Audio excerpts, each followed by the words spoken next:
The little girl's voice was like a splinter of glass in the big, hot silence. "Are you here to hurt our mama too?" She couldn't have been more than 8, bare feet in the dust, clutching her little sister's hand like it was the last anchor in a world that had come loose. Her eyes were huge, trying to make sense of the man on the horse, this giant who blotted out the sun. The man, Roger, pulled his horse to a stop. The wagon behind him groaned, a long, tired sound. He was built like an oak tree, wide and quiet, with hands that knew hard work and a face that kept its secrets. He looked from the brave little girl to the woman huddled in the dirt behind her. Her name was Millennia Harper. She was 28, but looked 100 years older in that moment. Her face, which had once been lovely, was a map of someone else's cruelty. A bruised cheek, a split lip, a smear of dirt where she'd been knocked down. Her dress was ripped, her spirit was torn, but her arms were wrapped tight around her other 2 daughters. Roger swung down from the horse, his boots sinking into the fine, powdery dust. His shadow fell over her, a cool darkness in the oppressive heat. She didn't look up. She just whispered something to the girls, a prayer or a warning, he couldn't tell which. He stopped. The air was thick with things unsaid. "No," he finally said, his voice gravelly from not being used. "I'm not here to hurt anyone." The words seemed to shock her. She lifted her head, her eyes red and raw, a cornered animal ready to fight. "Then move on, sir, please." He glanced at the sun, a merciless white eye in the sky. "I can't. You'll dry out here." A small, bitter smile touched her swollen lips. That's what they want. He knew who they were. Every small town had them. The righteous, the cruel, the ones who mistake judgment for godliness. He'd seen what they do to people who don't fit. He knelt, the dust staining his trousers, and held out his canteen. "Water," he said. It wasn't a question. The children stared at their mother. Her pride was a wall, but thirst was a battering ram. The youngest, a little thing with hair like tangled gold, scurried forward. She took the canteen in both her tiny hands and drank like she'd been lost in the desert for a year. The sound of her swallowing was the saddest sound Roger had ever heard. Millennia's shoulders trembled once. She hid her face, but he saw it. He saw the fight in her. This wasn't a woman used to taking handouts. This was a woman who hated every second of it. "You got a place to go?" he asked. She shook her head, the movement tired and final. "They threw us out this morning. Said a widow without a man's name is cursed. Said my husband died for my sins." Her voice cracked. "He died in the flood 2 years ago, saving a horse that wasn't even ours." Roger looked at her bare feet, her bruised arms, the terror in her children's eyes. He thought of his own ranch, his own empty house, quiet as a tomb since his wife, Martha, passed. He had chosen silence then. It had wrapped around him like a shroud. "Come," he said, the word feeling strange in his mouth. "You can rest at my place, just for the night." Her head snapped up, suspicion flashing in her eyes. "We don't take charity." "It ain't charity," he said, his voice flat and steady. "It's shelter from the sun, nothing more." A hawk circled high above, its cry lonely and sharp. Millennia looked at his face, searching for a lie, for the hook that always came with kindness. She found none. Just tired lines and steady eyes that didn't flinch. Slowly she nodded. He helped them into the wagon. The wood was rough, but to the girls it was a chariot.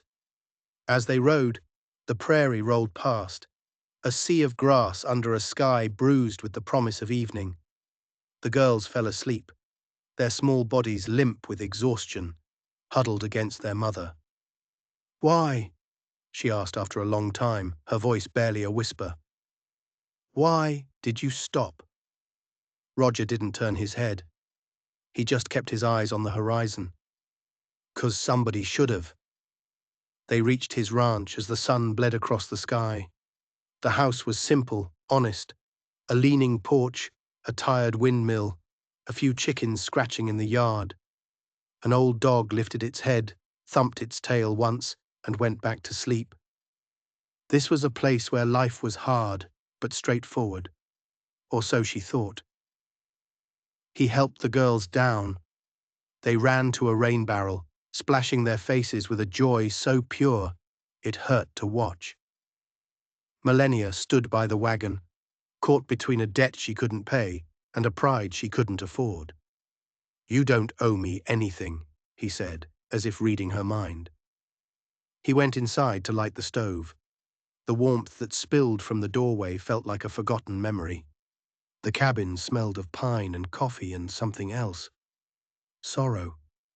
On the mantelpiece, there was a faded photograph. A woman with kind eyes holding a newborn baby. Roger's wife.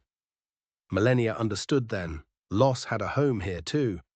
He served them stew. The girls ate like they'd never seen food before. Roger ate on the porch, giving them their space.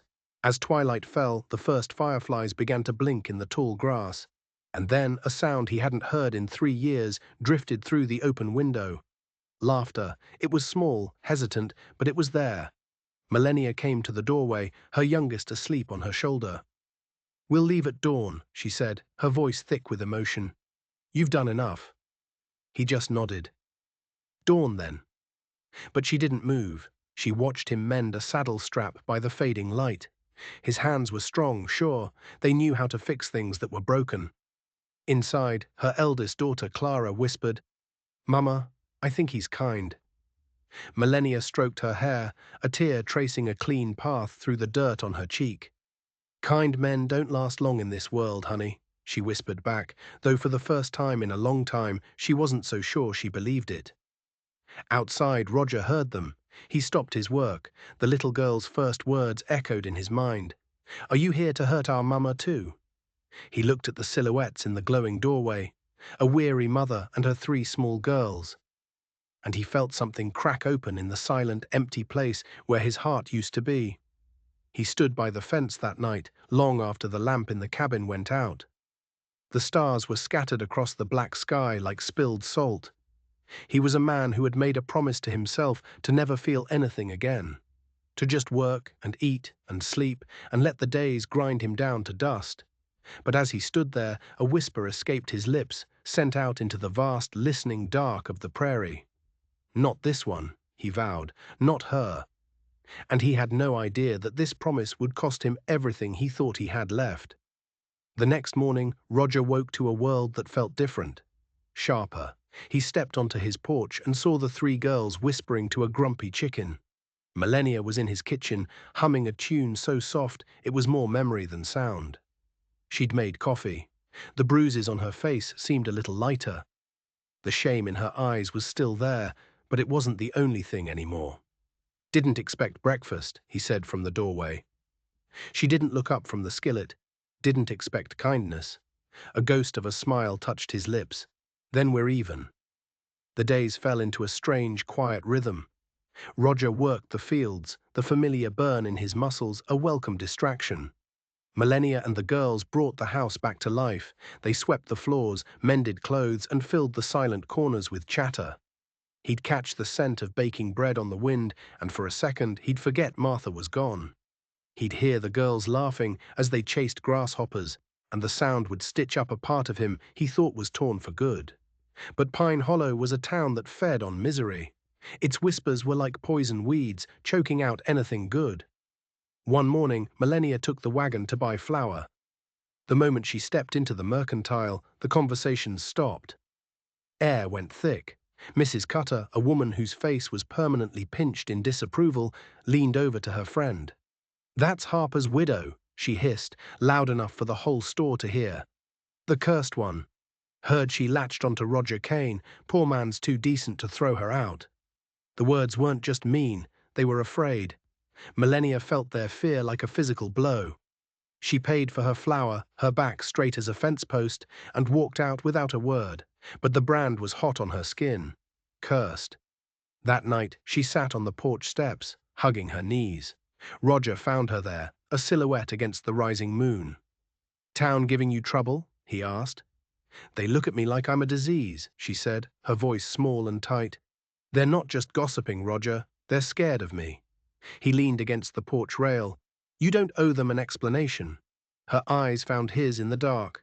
"And you? Why are you doing this? You're a good man. They'll turn on you too." He stared out at the endless sea of grass, silver under the moonlight. "I know what it's like," he said, his voice low, "to be judged for something that wasn't your fault." The wind picked up, carrying the smell of distant rain and the secret they were both keeping, that her husband hadn't just died in a flood, and his wife hadn't just gotten sick. The flood had taken them both. A detail he'd kept to himself. A detail that felt more dangerous than a coiled snake every time he looked at her. The next day he came back from checking the south pasture to find Clara, the eldest, crying on the porch. "Mama got a letter," she sobbed. "A man brought it." He found Millennia in the kitchen, a piece of paper crumpled in her fist. Her face was dead white. "It's from Silas Blackwood," she choked out. "The landlord. He says I owe back rent on the house they threw us from. He says he knows I'm here. He says he'll be coming to collect what my husband owed him." Roger's blood ran cold. Silas Blackwood wasn't a landlord. He was the wealthiest, cruelest man in the county. A man who owned everything, including the sheriff. A man who got whatever he wanted, and what Daniel Harper had owed him wasn't money. "You're not going anywhere," Roger said, his voice a low growl. "I can't put you in the middle of this," she cried. "You don't understand what kind of man Silas is." "Then stay," he said, the words tumbling out before he could stop them.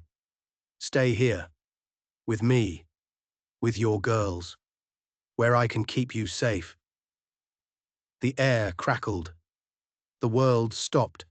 She stared at him, her eyes wide with shock and something else. Something he hadn't seen before. Hope. But then, the youngest girl, June, ran in, holding a wilting wildflower. "For the table, Mama," she chirped, oblivious. Millennia's eyes filled with tears as she took the flower. And in that moment, Roger knew he had lied. He couldn't keep her safe. Not really. Because Silas Blackwood wasn't just a man. He was a ghost from a past Roger had tried to bury. A past he had shared with her husband. That evening, the storm broke. Rain lashed against the windows as thunder cracked the sky open. Roger was securing the barn door when he saw them. 3 riders, moving through the downpour like specters. They didn't stop at the gate. They rode right up to the house. The man in the middle was Silas Blackwood. He was lean and elegant, even soaked to the bone. He had a smile that never reached his cold, dead eyes. "Kane," he said, his voice smooth as oiled leather. "I thought you'd learned to mind your own affairs." Roger stepped out into the rain, positioning himself between them and the house. "This is my affair, Blackwood. This is my land." Silas chuckled, a dry, rattling sound. "Is it? I seem to recall a different arrangement." He looked past Roger, his eyes fixed on the lighted window of the cabin, where he could see Millennia's silhouette. "The widow. Her husband made a deal with me. A deal he failed to honor before his unfortunate accident in the flood. The same flood that took your lovely Martha, wasn't it? Such a tragedy. The threat was clear. The poison was laid bare." "She has nothing of yours," Roger said, his hands clenching into fists. "Oh, I think she does," Silas purred. "Daniel was a clever man. He wouldn't have left his family with nothing. He hid it, and you're going to help me find it. Or this time, the tragedy will involve 3 little girls." The 2 men with him shifted, their hands resting on the guns at their hips. From the doorway, Millennia gasped. She had heard everything. Silas smiled, a predator's grin. "The lady understands. You have until the next full moon, Kane. Find it, or I'll come back and tear this little homestead apart, with you and your adopted family still inside." They turned their horses and vanished back into the storm, leaving behind a silence more terrifying than the thunder. Roger came inside, dripping water and rage onto the wooden floor. Millennia was pale, trembling. What deal? What did he hide? He couldn't look at her. He walked to the fireplace, staring into the flames. The time for half-truths was over. The past had come knocking, and it was ready to burn the whole world down. "Your husband didn't die saving a horse," Roger said, his voice hollow. "He died running from Silas Blackwood, and I was with him." The room went silent, except for the crackling fire and the drumming rain. Millennia stared at him, her face a mask of confusion and horror. This man, this kind, silent savior, was part of the nightmare she was living. "I don't understand," she whispered. Roger finally turned to face her. The look in his eyes was one of a man who had been carrying a mountain on his back for 2 years. "Daniel and we worked for Blackwood. We weren't farmers, we were persuaders. Blackwood wanted land, and we convinced people to sell. Sometimes with words, sometimes with other means." The confession hung in the air, ugly and sharp. Millennia felt the floor drop out from under her. The husband she had mourned, the hero she described to her children, was a lie. "He wanted out," Roger continued, his voice rough with shame. "Daniel found out just how deep Blackwood's evil ran. Blackwood was ruining lives, forging deeds, killing anyone who stood in his way. Daniel decided to fight back. He gathered proof. Ledgers, forged documents, a master deed to all the land Blackwood had stolen. He was going to take it to the federal marshal." "What happened?" she breathed. "Blackwood found out. He sent men after him. The flood. It was the perfect cover. They chased him to the river. They thought he and the proof were washed away forever." Roger's voice broke. "My wife, Martha. She knew what we were doing. She was helping Daniel. She was supposed to meet him that night. Blackwood's men got to her first. They made it look like an accident, like she was swept away by the river." Millennia sank into a chair, her legs giving way. Her whole life, her whole grief, was a fiction. The man she loved was a criminal, and the man who saved her was his accomplice. "What did Daniel hide?" she asked, her voice flat, devoid of emotion. "The proof," Roger said.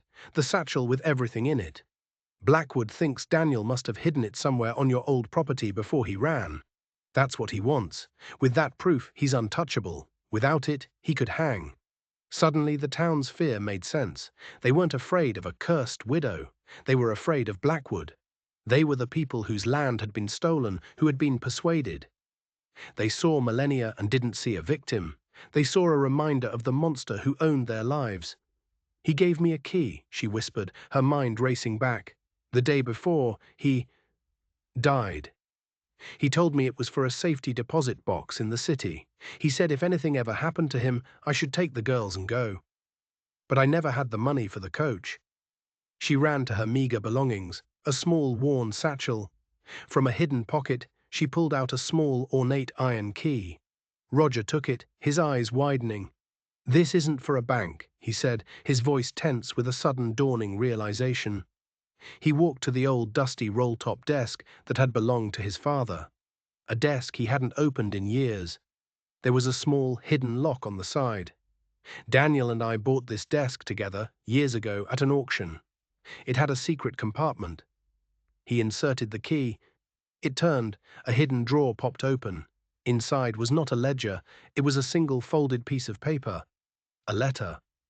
Millennia's hands trembled as she took it. It was Daniel's handwriting. "My dearest Millennia," it began, "if you are reading this, then the worst has happened. Do not trust Cain. He made a different deal with Blackwood. He sold me out for his own ranch, for his own life. The proof isn't what matters. It's the location of the gold from the Black Hills payroll robbery we pulled off last spring. That's what Blackwood is really after. The map is with the one thing I loved almost as much as you. Find it. Take the girls and run. Never look back. Your loving husband, Daniel." The letter fell from her fingers. She looked up at Roger, and the hope, the trust, the fragile connection they had built shattered into a million pieces. He wasn't her savior, he was her husband's betrayer, and he had brought the devil to her doorstep. The silence in the room was a living thing, thick with betrayal.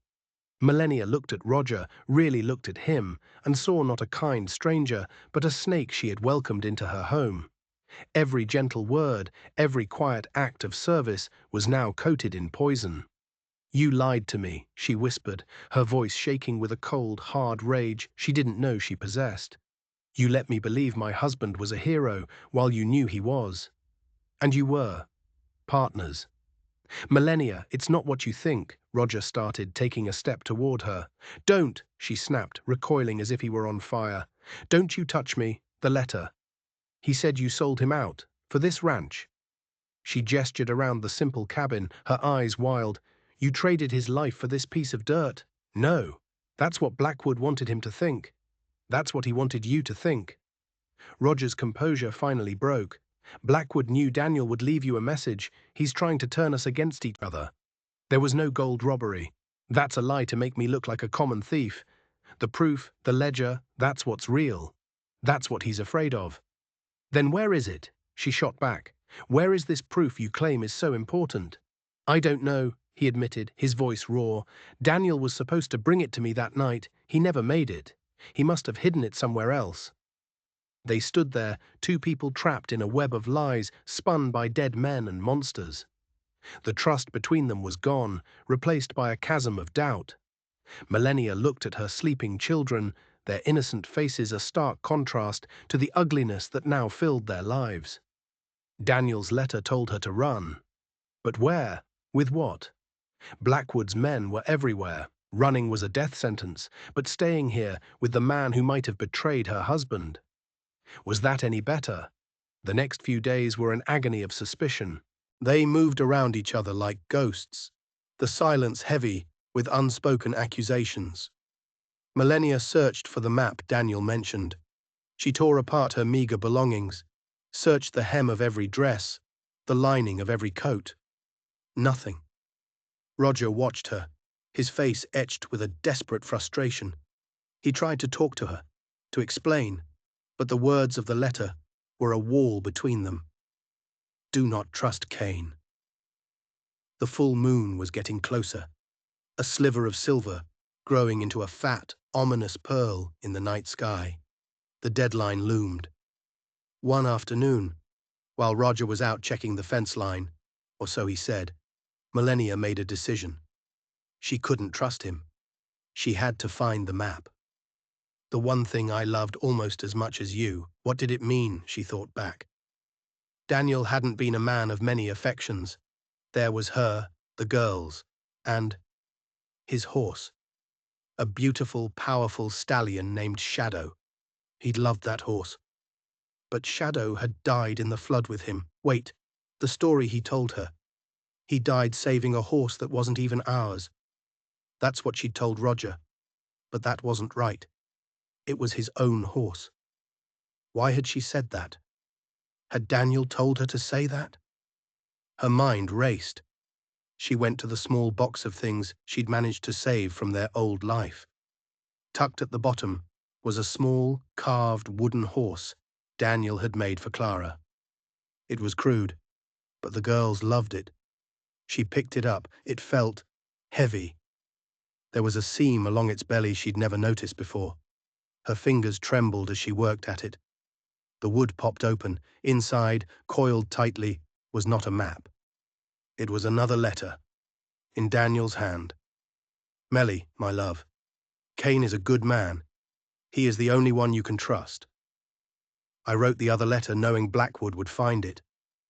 It's a fake, to buy you time, to send Blackwood and his men chasing a ghost. There is no gold. The real proof, the ledger and the deed, are safe. I gave them to the last person anyone would suspect, the one person Blackwood thinks is too pious and too cowardly to ever cross him. Go to Preacher Michael. It's hidden in the church Bible, the big one on the pulpit. Take it and give it to Cain. Together you can end this. I love you. Forgive me, Daniel." Tears streamed down her face, tears of relief, of grief, of a terrible, aching love for the complicated man her husband had been. He hadn't been a hero, but he had tried to do the right thing in the end, and he had trusted Roger. She looked out the window. Roger was riding back, his shoulders slumped, a man carrying the weight of the world. She had misjudged him. She had let Blackwood's poison seep into her heart. She ran out onto the porch, the letter clutched in her hand. "Roger!" He looked up, his face wary. "I was wrong," she cried, holding out the letter. "I know where it is." A flicker of hope ignited in his eyes, but it was extinguished in an instant, because over her shoulder, coming up the road, was not Silas Blackwood. It was the town sheriff and 2 of his deputies, and they weren't coming for a friendly chat. "Roger Kane!" the sheriff yelled, pulling his horse to a stop. "You're under arrest." "Arrest? For what?" Roger demanded, his hand moving instinctively toward the rifle on his saddle. "For the murder of Martha Kane and Daniel Harper," the sheriff said, his voice grim. He held up a piece of paper. "We have a signed confession from your new houseguest, Mrs. Melania Harper." Melania froze. Her blood turned to ice. She looked from the sheriff's smug face to Roger's look of utter devastation and betrayal. "No," she whispered. "That's not possible. I didn't." The sheriff smiled, a cold, empty gesture. "Oh, I think you did." He unfolded the paper. The signature at the bottom was a flawless imitation of her own. Blackwood hadn't needed to find the proof. He had created his own. They dragged him away. Melania stood on the porch, frozen in horror, the real letter from Daniel still clutched in her hand. Blackwood had played them all. He'd framed Roger, using a forged confession that made her look like a grieving widow who had uncovered the terrible truth about the man who took her in. Who in Pine Hollow wouldn't believe it? They already thought she was cursed. They already thought he was hiding something. She was alone, utterly and completely alone. Blackwood hadn't just taken her hope, he'd used her to destroy it. As the sheriff's posse disappeared over the rise, one of the deputies split off. He rode toward the house. It was a young man she didn't recognize. He dismounted, his face pale and his eyes full of fear. "Ma'am," he stammered, twisting his hat in his hands. "The sheriff. He works for Blackwood. We all do. We have no choice." "What do you want?" Melania asked, her voice hollow. "Blackwood sent a message," the deputy whispered, looking over his shoulder as if the devil himself might be watching. "He knows about the preacher. He's on his way to the church now, to get the ledger and silence the witness. He said to tell you the deal is off. He's getting what he wants, and he's burning everything else to the ground." The boy's eyes pleaded with her. "He's going to kill the preacher, and then he's coming back here, for you and your girls." The world tilted on its axis. There was no time, no one to help her. The law was bought and paid for. Roger was in chains. She looked at her 3 little girls, huddled in the doorway, their eyes wide with terror. And in that moment, the victim died. The widow, the charity case, the beaten woman on the side of the road. She was gone. In her place stood a mother. And a mother's love is the most dangerous force on earth. "Get on your horse," she told the deputy, her voice ringing with a command he didn't dare disobey. "Ride as fast as you can to the next county. Find Marshal Evans. Tell him what's happening in Pine Hollow. Tell him Roger Kane is innocent and Silas Blackwood is a murderer." "He'll kill me," the boy whimpered. "He'll kill us all if you don't," she roared. "Now ride." The deputy, startled by her ferocity, scrambled onto his horse and galloped away. Melania turned and ran to the barn. Roger's horse, a sturdy bay, was still in its stall. She wasn't a great rider, but she could stay on. She grabbed Roger's rifle from its scabbard. She knew how to use it. Daniel had taught her. She checked the load. 6 shots. She ran back to the house. "Clara," she yelled, "take your sisters, go to the root cellar, bar the door from the inside, and do not, under any circumstances, open it until I come for you. Do you understand?" The 8-year-old girl, who had faced down a strange man on the road to protect her mother, didn't cry. She just nodded, her face grim. She gathered her sisters, her small body radiating a strength that mirrored her mother's. Millennia watched them go. Then she mounted the horse, settled the rifle across her lap, and kicked it into a gallop. She was not riding for help. She was not riding to run. She was riding to the church. She was riding to war. The ride to Pine Hollow was a blur of pounding hooves and desperate prayer. The sky was turning a bruised purple, the sun sinking behind the hills. She had to get there before Blackwood. She had to save the preacher. She had to get that ledger. She burst out of the trees and saw the small white church at the edge of town. A single horse was tied to the rail out front. Blackwood's horse. She was too late. She slid off Roger's Bay, her heart hammering against her ribs. The rifle felt heavy, impossibly heavy. She crept toward the church, her boots silent in the dust. The front doors were slightly ajar. She could hear voices inside. "And that is the last time you will fail me, Michael." Blackwood's voice purred, dripping with menace. "God will not forgive this, Silas." Another voice trembled. "Preacher Michael." Millennia peered through the crack in the doors. The church was bathed in the dim, colored light of the stained glass windows. Silas Blackwood stood before the pulpit, a pistol in his hand. Preacher Michael was on his knees, his face bloody. In Blackwood's other hand was a familiar leather-bound satchel. The proof. "God has no jurisdiction here," Blackwood sneered. "I am the only power in this valley." He raised the pistol. Millennia didn't think. She acted. She kicked the church doors open. They banged against the inside walls with a sound like a thunderclap. "Get away from him, Blackwood," she yelled, leveling the rifle. Her arms shook, but her aim was steady. Blackwood froze. He turned, a slow, deliberate movement. A genuine smile of amusement spread across his face. "Mrs. Harper, the grieving widow. I must say I'm surprised. I thought you'd be halfway to the next state by now." "I'm not running from you anymore," she said, her voice clear and strong. "No, I suppose not," he said, his eyes glinting. "A foolish choice." He kept the pistol aimed at the preacher's head. "Put the rifle down, or your holy man gets a direct path to his maker." Millennia's mind raced. If she shot, he would kill the preacher. If she put the rifle down, he would kill them both. Stalemate. "What do you want?" she asked, stalling for time. "What I want." He chuckled. "I have what I want." He held up the satchel. "Your husband's little insurance policy, and I have Roger Kane rotting in a cell, framed for my crimes. And soon, I will have a tragic story to tell about how the poor, deranged Mrs. Harper came to the church and murdered our beloved preacher before taking her own life in a fit of grief." He sighed dramatically. "The whole town will weep."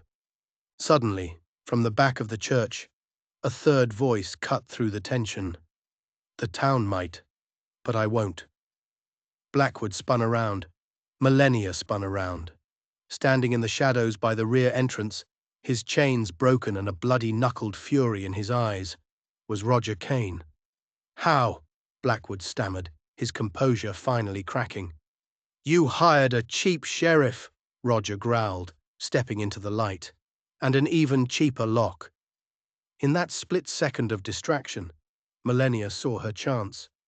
She didn't fire at Blackwood. She fired at the massive church bell rope that hung near the pulpit. The rifle shot echoed like a cannon. The thick rope frayed, snapped, and the huge iron bell in the steeple above gave a deafening, discordant bong as it swung free on its hinge. The unholy noise startled everyone. Blackwood flinched, his pistol wavering. That was all the preacher needed. The supposedly cowardly man of God launched himself forward, not at Blackwood, but at the satchel, grabbing it with both hands. Blackwood shoved him away, but now he had to choose. The satchel or his enemies. He chose wrong. He fired a wild shot at the preacher, who scrambled behind the pews. Then all hell broke loose. Roger charged, a wordless roar erupting from his chest. He wasn't a farmer anymore. He was vengeance. He slammed into Blackwood, and the two men crashed to the floor, a tangle of limbs and hatred. The pistol skittered across the wooden planks. Millennia ran for it, diving and sliding, her fingers closing around the cold steel of the gun, just as Blackwood threw Roger off him. She rose to one knee, the pistol now firmly in her grasp, aimed directly at Blackwood's chest. "It's over, Silas," she said, her voice breathless but rock-steady. Blackwood scrambled to his feet, his elegant suit torn, his face a mask of disbelief and fury. He looked from her to Roger, who was slowly getting up, then to the preacher, who was clutching the precious satchel. He was trapped. But the devil always has one last trick. "You think you've won?" He spat, a crazed look in his eyes. He backed away toward the side door. "This town is mine. These people are mine. If I can't have it, no one can." He pulled a small flask from his coat pocket. It wasn't whiskey. He uncorked it and threw it at the dry wooden altar. Oil splashed everywhere. Then he pulled out a match, struck it on his boot, and tossed it. Whoosh! The altar exploded in flames. "Burn!" he shrieked, his laughter echoing maniacally as he slipped out the side door into the night. The fire spread with terrifying speed, licking up the dry wooden walls, racing toward the ceiling. Smoke filled the church, thick and choking. "The ledger!" Roger yelled over the roar of the flames. The preacher, coughing, shoved the satchel into his hands. "Go, get out of here, I'll follow." Roger grabbed Millennia's arm. "We have to go, now." They stumbled out the main doors, choking and gasping for air, just as the roof of the church began to groan. Behind them, the whole building was turning into a funeral pyre. They looked for the preacher, but he didn't come out. Suddenly, the whole town was there, drawn by the bell and the fire. They stood in stunned silence, their faces illuminated by the horrifying orange glow of their burning church. They saw Roger, a wanted murderer, and Millennia, the cursed widow, standing there covered in soot, with the sheriff's pistol in her hand. And then Blackwood appeared from the alley playing his final card. "Seize them!" he screamed, pointing a trembling finger. "They did this! The murderer and his witch! They set fire to the house of God!" The crowd, confused and scared, began to murmur. The sheriff, looking terrified, drew his gun. But before he could make his move, a new sound cut through the chaos, the thunder of dozens of hooves. Over the hill, silhouetted against the flames, rode a column of men. At their head was the young deputy, and beside him, a tall, grim-faced man with a silver star on his chest. Marshal Evans had arrived. Blackwood's face went white. He was truly finished. He turned to run, but Roger was faster. He tackled him to the ground, and this time there was no escape. "Silas Blackwood," Marshal Evans said, his voice booming over the crackle of the fire as his men surrounded the disgraced landowner. "You're under arrest for fraud, arson, and the murders of Daniel Harper and Martha Kane." He held up the ledger, which the young deputy must have given him. "It's all in here. Your whole rotten empire is coming down." As the marshals dragged Blackwood away, kicking and screaming his empty threats, the townspeople of Pine Hollow looked at each other. They looked at the burning church, the symbol of their fear and silence.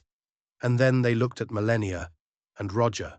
They saw not a curse and a killer, but two people who had stood up to the monster they had all been too afraid to face. Mrs. Cutter, the woman from the mercantile, was the first to step forward. Her pinched face was filled with a shame that was plain to see. "We were wrong," she said, her voice quiet but clear. "We were afraid. Can you forgive us?" Melania looked at the faces in the crowd, no longer twisted by suspicion, but open and remorseful. She looked at Roger, his face bruised but his eyes clear. She looked back at the fire, and in the flames she saw all the ghosts of the past: Daniel, Martha, the preacher, finally being laid to rest. She took Roger's hand. "There's nothing to forgive," she said. "It's over." The prairie wind swept through the tall grass, carrying the scent of smoke and the promise of a new day. A few weeks later, the people of Pine Hollow, led by Roger and Melania, began to build a new church. The wood was fresh and clean. The sound of hammers ringing through the valley was a sound of hope. Roger's ranch was no longer a quiet, empty place. It was filled with the sounds of children's laughter, the smell of baking bread, and the soft murmur of two people learning how to build a future out of the ashes of the past. One evening, as the sun set, painting the sky in shades of gold and rose, Roger found Melania on the porch. He was holding a small, plain wooden box. He set it on the railing between them. Inside lay a simple gold ring.